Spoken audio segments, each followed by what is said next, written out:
नमस्कार, आप देख रहे हैं जांच पर, आपके साथ में आंचल श्रीवास्तव। आज की बड़ी राजनीतिक खबर बेंगलुरु से, जहां समाजवादी पार्टी के राष्ट्रीय अध्यक्ष अखिलेश यादव ने बिहार परिणामों पर बीजेपी एनडीए को सीधे और तीखे शब्दों में घेरा है। बयान सिर्फ चुनावी विश्लेषण नहीं बल्कि 2025 की राजनीति की दिशा करने वाला संदेश भी माना जा रहा है।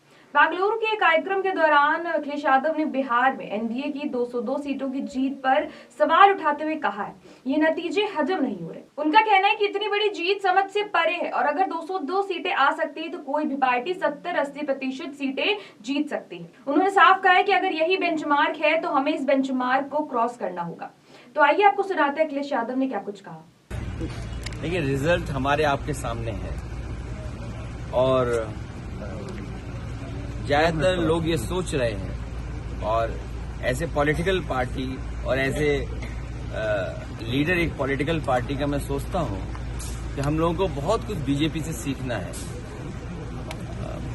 बीजेपी स्ट्राइक रेट इतना अच्छा कैसे कर सकती है, और फिर तब जब बिहार में मैं खुद घूमा हूं, तेजस्वी की जो पॉपुलैरिटी थी या कांग्रेस के साथ आना या हमारा जो गठबंधन था, लोग बदलाव के लिए आ रहे थे, ये तो मैं महसूस कर सकता था। लेकिन ये नहीं पता था कि लोगों को नौकरी के सवाल पर, महंगाई के सवाल पर या बिहार के विकास के सवाल पर किस सवाल पर वोट कर रहे हैं। लेकिन अब 202 डबल सेंचुरी हो जाना, ये हम लोगों को भी टारगेट फिक्स कुछ ऐसा ही करना पड़ेगा। अखिलेश यादव ने महिलाओं को दिए जाने वाले आर्थिक लाभ पर बीजेपी को कटघरे में खड़ा किया है। उन्होंने कहा है कि 10,000 रुपए देकर महिलाओं को गरिमामय जीवन नहीं दिया जा सकता। उनका आरोप है कि बीजेपी सिर्फ योजनाओं के नाम पर जनता को आकर्षित कर रही है, जबकि असली मुद्दों से ध्यान हटाया जा रहा है। बिहार के नतीजों पर उन्होंने पहली बार खुलकर प्रतिक्रिया दी और कहा है कि चुनाव हमेशा जीत और हार दोनों का सबक देते हैं, लेकिन इस बार की जीत में बहुत कुछ ऐसा है जो समझ के बाहर है। उन्होंने तंज कसते हुए कहा है कि 202 सीटें डबल सेंचुरी हजम ही नहीं हो रहा। अखिलेश का बयान सिर्फ शंका नहीं जताता बल्कि स्पष्ट संकेत देता है कि विपक्ष आने वाले चुनावों में ईवीएम, मतदान प्रक्रिया और चुनाव आयोग पर गंभीर सवाल खड़े कर सकता है। इसी मंच से अखिलेश यादव ने यूपी बनाम बिहार की जीत पर तुलना भी की है। उन्होंने याद दिलाया है कि यूपी में समाजवादी पार्टी 5 सीटों पर सिमटने के बाद भी दोबारा उठकर खड़ी हो गई थी। कई मजबूत गढ़ों में बीजेपी को कड़ी चुनौती भी दी है। उनका कहना है कि बिहार की जीत यूपी की जीत की बराबरी नहीं कर सकती। यूपी की राजनीति अलग है, उसका पैमाना अलग है। उन्होंने ये भी दावा किया है कि यूपी उपचुनावों में धांधली और पुलिस द्वारा वोट लूटने जैसे हालात बने थे। अखिलेश का यह आरोप बेहद गंभीर है और आने वाले समय में चुनावी बहस और तेज कर सकता है। बुलडोजर राजनीति भी अखिलेश के निशाने पर रही है। उन्होंने कहा है कि बुलडोजर कोई संस्कृति नहीं है।